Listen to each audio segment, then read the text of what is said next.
मैं हमारे माननीय रक्षा मंत्री श्री राजनाथ सिंह जी से अनुरोध करती हूं कि वे सभा को संबोधित करें।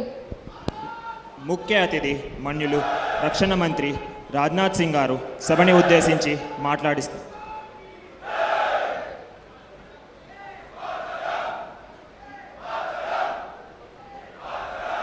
तेलंगाना के माननीय मुख्यमंत्री Shri Revanth Reddy garu ji, Shri Sanjay Bandal garu, MS ministry of home, speaker Telangana assembly Shri Gaddam Prasad ji garu, navy chief admiral DK Tripathi, forest and environment minister Shrimati Konda Surekha, MP Konda Reddy garu, MP DK Aruna गारू,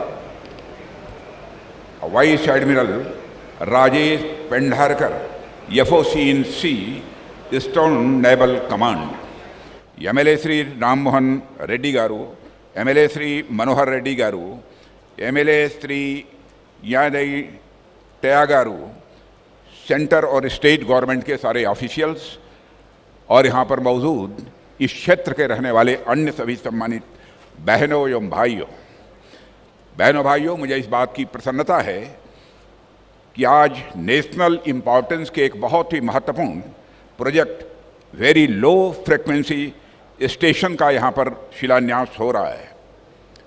हमारी सैन्य क्षमताओं को विस्तार देने वाला यह इस्टेब्लिशमेंट निश्चित रूप से हमारी आर्म्ड फोर्सेस के लिए बेहद महत्वपूर्ण साबित होगा, ऐसा मेरा पक्का विश्वास है। जब इतने महत्वपूर्ण प्रोजेक्ट का आज यहाँ पर शिलान्यास हो रहा है, वहीं आपको शायद इस बात की जानकारी होगी कि आज ही का दिन भारत के पूर्व राष्ट्रपति और भारत के माने जाने वैज्ञानिक अब्दुल कलाम साहब का आज जन्मदिन भी है। डॉक्टर कलाम साहब ने भारत के डिफेंस सेक्टर में जो महान योगदान दिया है, उसके प्रति हम आभार व्यक्त करते हैं और आज के अवसर पर हम उनकी स्मृति को नमन करते हैं।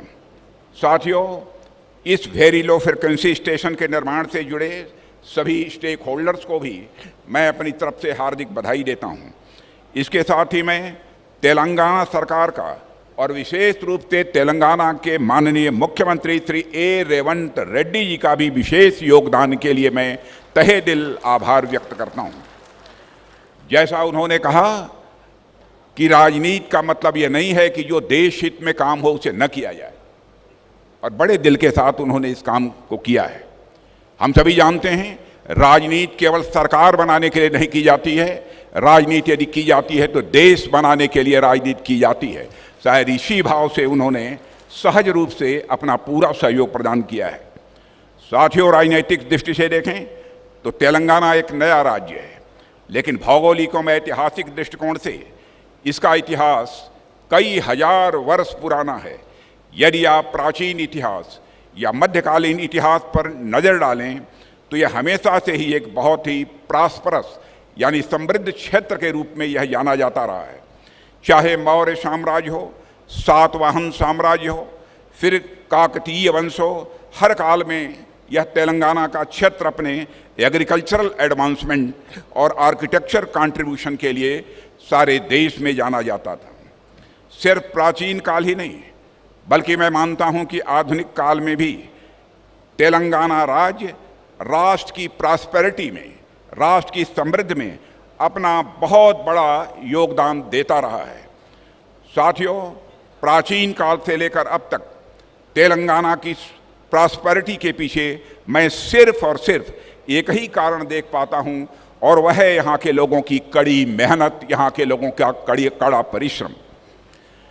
मुझे कई मौक़ों पर तेलंगाना आने का अवसर मिलता रहता है और यहाँ के लोगों से बातचीत करने का भी अवसर मिलता रहता है। इसके अलावा रक्षा मंत्रालय में या फिर आर्म्ड फोर्सेस में भी तेलंगाना के कई अधिकारियों से मुझे बातचीत करने का समय समय पर अवसर मिलता रहता है। तो मैं उनमें एक चीज़ ज़रूर देखता हूँ, वह देखता हूँ उनकी हार्ड वर्किंग, उनकी कड़ी मेहनत। इस क्षेत्र के लोगों के अंदर काम करने के प्रति गजब की कर्मठता देखने को मिलती है। इसलिए इस क्षेत्र के लोग भी अभिनंदन के पात्र हैं। मैं मुख्यमंत्री श्रीमान रेवंत रेड्डी जी से कहना चाहूँगा कि आप बड़े भाग्यशाली हैं कि आप इतने मेहनती लोगों का प्रतिनिधित्व कर रहे हैं और आप यहाँ के मुख्यमंत्री हैं। साथियों, जब यह वेरी लो फ्रिक्वेंसी स्टेशन अपने निर्माण के बाद यह काम करना प्रारंभ कर देगा, यानी जब फंक्शनल हो जाएगा, तो हमारे मैरीटाइम फोर्सेज के लिए अनेक दृष्टि से यह बहुत ही महत्वपूर्ण सिद्ध होगा। मेरी नज़र में इस प्रकार के हाई टेक इंफ्रास्ट्रक्चर सिर्फ एक मिलिट्री इस्टेब्लिशमेंट ही नहीं होते, बल्कि इनका स्ट्रेटजिक रोल, रणनीतिक भूमिका इन्हें नेशनल इम्पॉर्टेंस का स्वाभाविक रूप से दर्जा देती है। दुनिया के अनेक रक्षा विशेषज्ञों का यह मानना है कि जिस तरीके से वारफेयर के तरीके डायनेमिक हो रहे हैं, ऐसी परिस्थितियों में मैन एंड मशीन यानी मनुष्य और मशीन के बीच इफेक्टिव कोऑर्डिनेशन, प्रभावी समन्वय का यह होना यह अति आवश्यक होता जा रहा है। चाहे वह साधारण परिस्थिति हो या फिर असाधारण परिस्थिति, हर स्थिति में किसी भी कमांड सेंटर का उससे जुड़े हुए सभी लोगों के बीच इन्फॉर्मेशन के सीमलेस फ्लो का यह होना बहुत ज़रूरी है। और इस प्रकार के कम्युनिकेशन के लिए ऐसे सेंटर्स मैं मानता हूं कि बेहद इम्पॉर्टेंट होते हैं। साथियों, एक स्ट्रांग मिलिट्री कम्युनिकेशन सिस्टम कई कारणों से यह महत्वपूर्ण होता है। इफेक्टिव कम्युनिकेशन किसी भी कॉम्प्लेक्स ऑपरेशन के कोऑर्डिनेशन में यह बहुत ही आवश्यक हो जाता है, और यह मिशन में शामिल पर्सनल के रोल, रिस्पॉन्सिबिलिटी और उस मिशन के ऑब्जेक्टिव्स के प्रति उनकी अवेयरनेस, उनकी जागरूकता को यह लगातार बढ़ाता रहता है।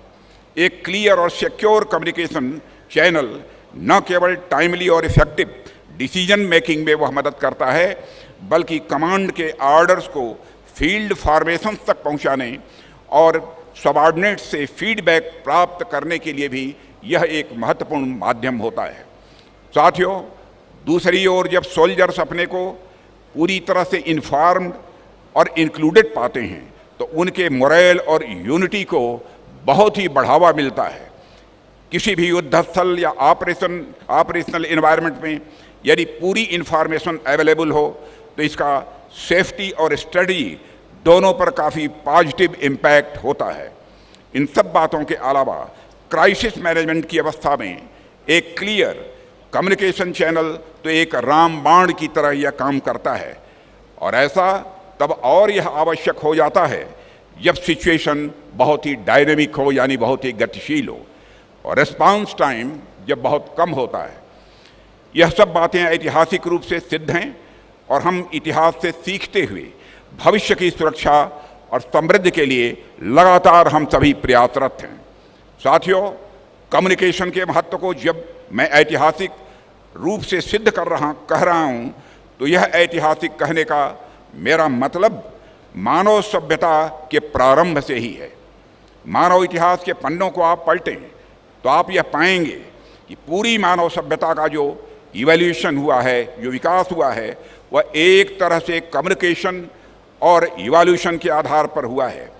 जब भाषा का आविष्कार नहीं हुआ था, तब भी मानव किसी न किसी माध्यम से आपस में कम्युनिकेट करता था, यानी एक दूसरे से बातचीत करता था किसी न किसी माध्यम से।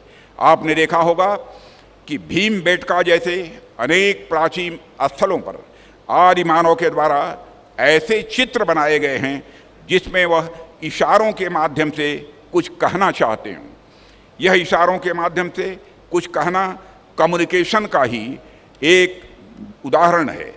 धीरे धीरे सभ्यता का विकास हुआ तो मानव ने कम्युनिकेशन के सिस्टम को और डेवलप किया, और भाषा का आविष्कार हुआ, फिर लेखन प्रणाली का विकास हुआ। उसके बाद एक जगह से दूसरी जगह तक मैसेज को पहुंचाने के लिए कबूतरों का भी इस्तेमाल किया जाने लगा, घोड़ों का भी इस्तेमाल किया जाने लगा, एक स्थान से दूसरे स्थान को संदेश भेजने के लिए।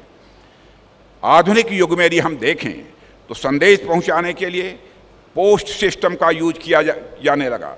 किसी राज्य के अंदर या किसी देश के अंदर या फिर एक देश से दूसरे देश में भी चिट्ठियों का आदान प्रदान, लेटर्स का आदान प्रदान यह किया जाने लगा। आपस में भी कुछ लोग, आप में से भी यहाँ पर कुछ लोग होंगे जिन्होंने ब्लू कलर में आने वाले इनलैंड लेटर्स, अंतर्देशीय पत्र को आपने देखा होगा। पहले उसका भी प्रयोग किया जाता था। हमारे यहाँ तो दुनिया की वन ऑफ द ओल्डेस्ट, सबसे पुरानी और वन ऑफ द लार्जेस्ट, बड़ी डाक व्यवस्था, पोस्टल सिस्टम अभी भी पाई जाती है। दुनिया में और किसी देश में नहीं है। इसके अलावा समय के साथ साथ फैक्स मशीनों के माध्यम से भी सूचनाओं को तुरंत भेजने का इंतज़ाम किया गया। उसके बाद इंटरनेट का ज़माना आया तो कम्युनिकेशन का यह माध्यम ईमेल तक पहुंच गया।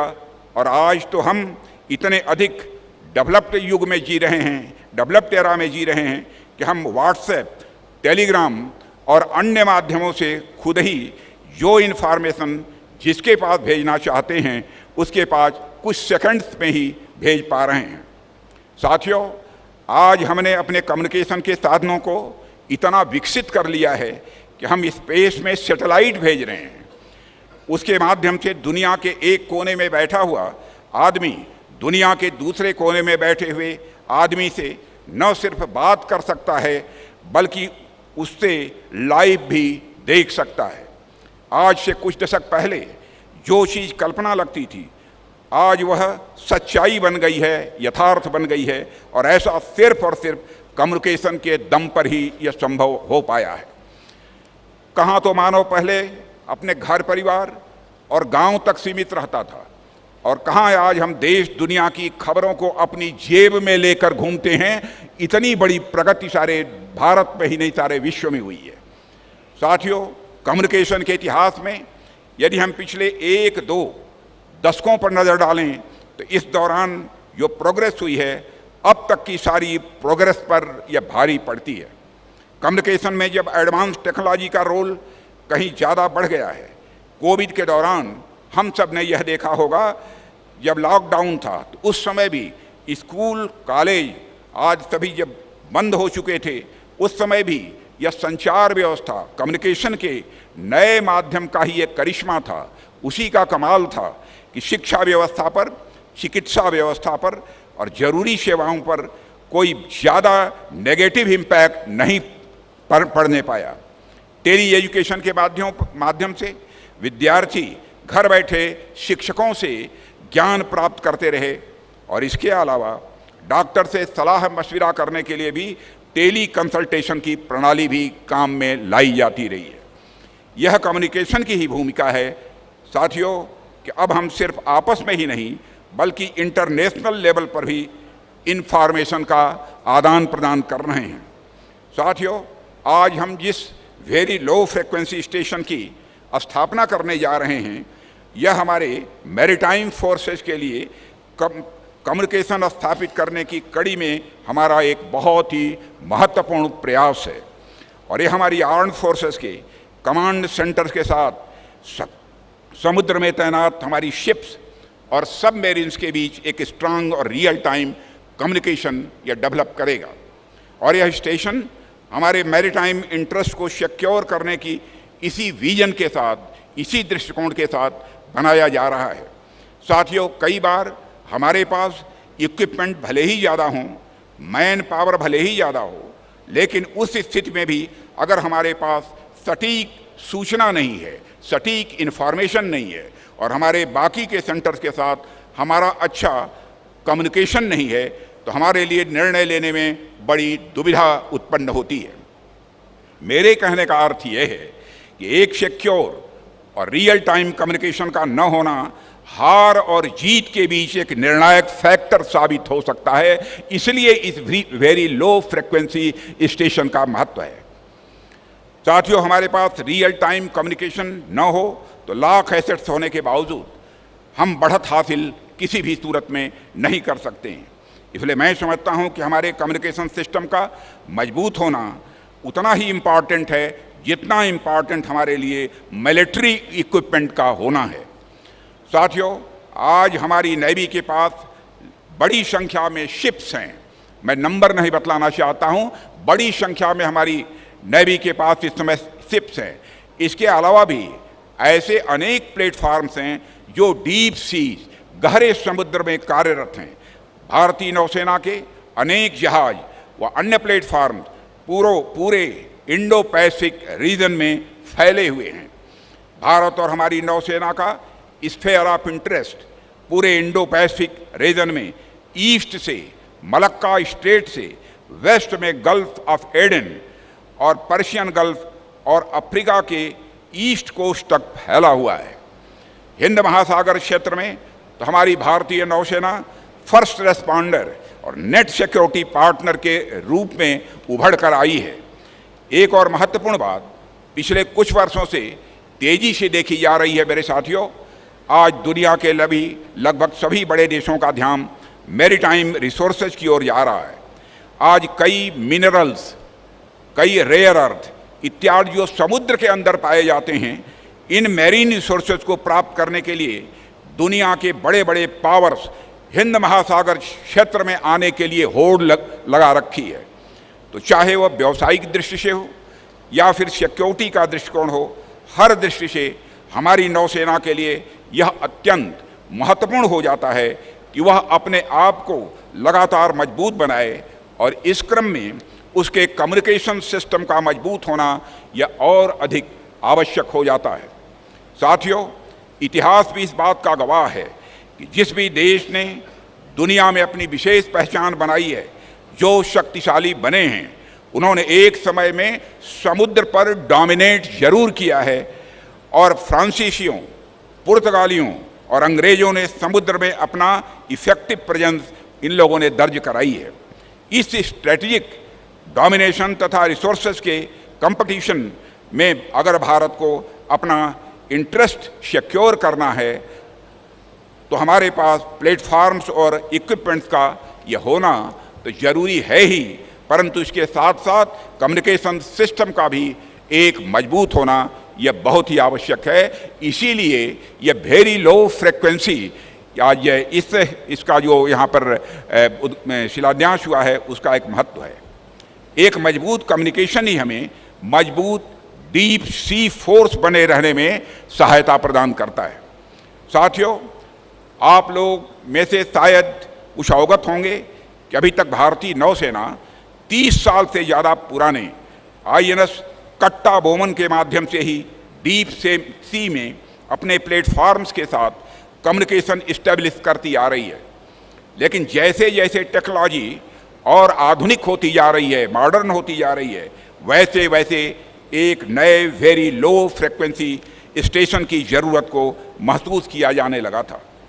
यह वेरी लो फ्रिक्वेंसी स्टेशन हमारी नौसेना की इस आवश्यकता को पूरा करेगा, ऐसा मेरा पक्का विश्वास है। यह पूरी तरह मॉडर्न टेक्नोलॉजी पर आधारित होगा। यह न सिर्फ हमारी वर्तमान ज़रूरतों को पूरा करेगा, बल्कि आने वाले समय में भी टेक्नोलॉजिकल दृष्टिकोण से, तकनीकी दृष्टिकोण से भारतीय नौसेना को तथा हमारे मैरीटाइम फोर्स को और अधिक मजबूती प्रदान करेगा।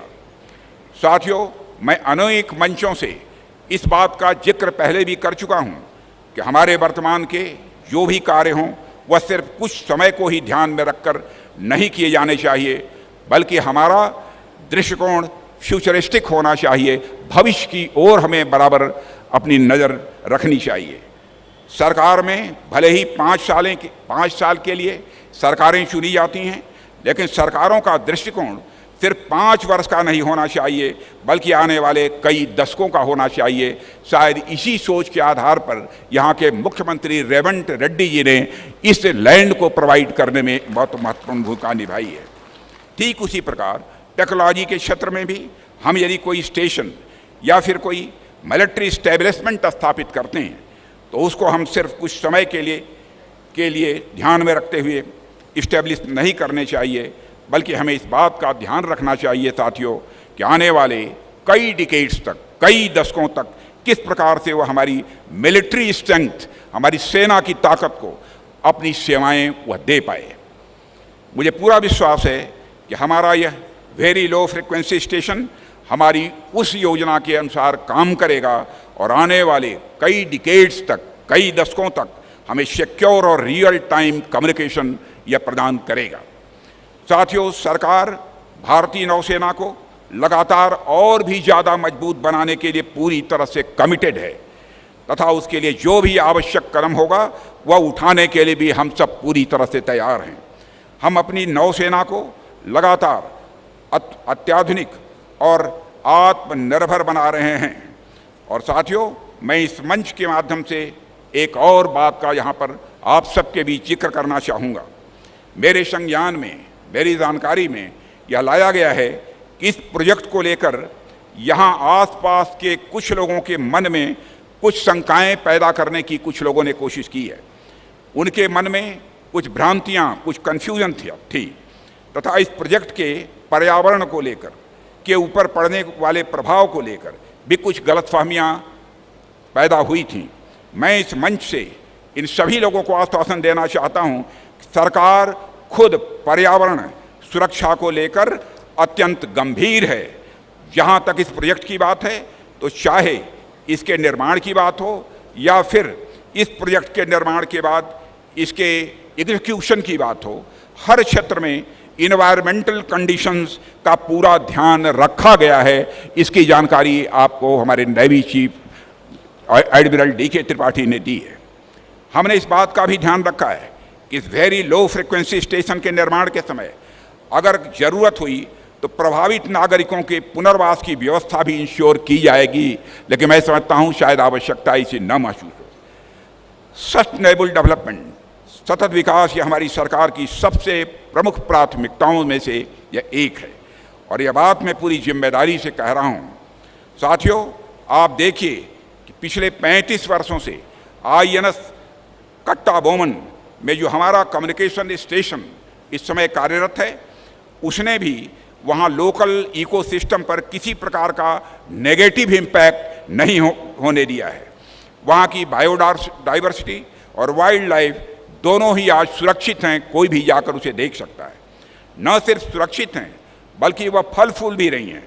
हम इस VLF स्टेशन में और भी नई टेक्नोलॉजी के साथ यह सुनिश्चित कर रहे हैं कि पर्यावरण पर किसी भी प्रकार का एडवर्स इम्पैक्ट न पड़े और आसपास के लोकल पॉपुलेशन के साथ मिलकर इस स्टेशन के डेवलपमेंट और उसके क्रियान्वयन के दिशा में हम आगे बढ़ें। साथियों, इसके साथ ही ये वेरी लो फ्रिक्वेंसी स्टेशन यहाँ की लोकल पॉपुलेशन के लिए भी रोजगार और आर्थिक विकास के नए आयाम खोलेगा, यह भी आपको मैं भरोसा दिलाना चाहता हूँ। इसके निर्माण के दौरान तो यहाँ आसपास के क्षेत्र के जो स्किल्ड यानी कुशल और अनस्किल्ड जो अकुशल हैं को रोजगार तो मिलेगा ही, रोजगार भी मिलेगा, और लेकिन निर्माण के उपरांत जब यह स्टेशन कार्य करने लगेगा उस समय भी यहाँ आसपास के लोगों के लिए रोजगार की, एम्प्लॉयमेंट की पर्याप्त संभावनाएं मौजूद रहेंगी। मैं सभी क्षेत्रवासियों को आश्वस्त करना चाहता हूँ। साथियों, मेरी समझ में यह वेरी लो फ्रिक्वेंसी स्टेशन इस क्षेत्र के लिए सिर्फ रोजगार बढ़ाने का ही नहीं बल्कि ग्रोथ पोल का भी यह काम करेगा। आप सब ने ग्रोथ पोल की थियरी के बारे में कुछ लोगों ने, पढ़े लिखे लोगों ने सुना होगा। ग्रोथ पोल दरअसल एक ऐसा क्षेत्र होता है जो खुद तो विकसित होता ही है लेकिन अपने साथ साथ वह आसपास के क्षेत्रों का भी को विकसित करता है, उसे ग्रोथ पोल कहते हैं। इस क्षेत्र में बन रहा यह वेरी लो फ्रिक्वेंसी स्टेशन उसी ग्रोथ पोल की तरह आसपास के क्षेत्र में भी इकोनॉमिक डेवलपमेंट यानी आर्थिक विकास को और अधिक गति प्रदान करेगा। साथियों, इस प्रोजेक्ट को कल्पना से कागज पर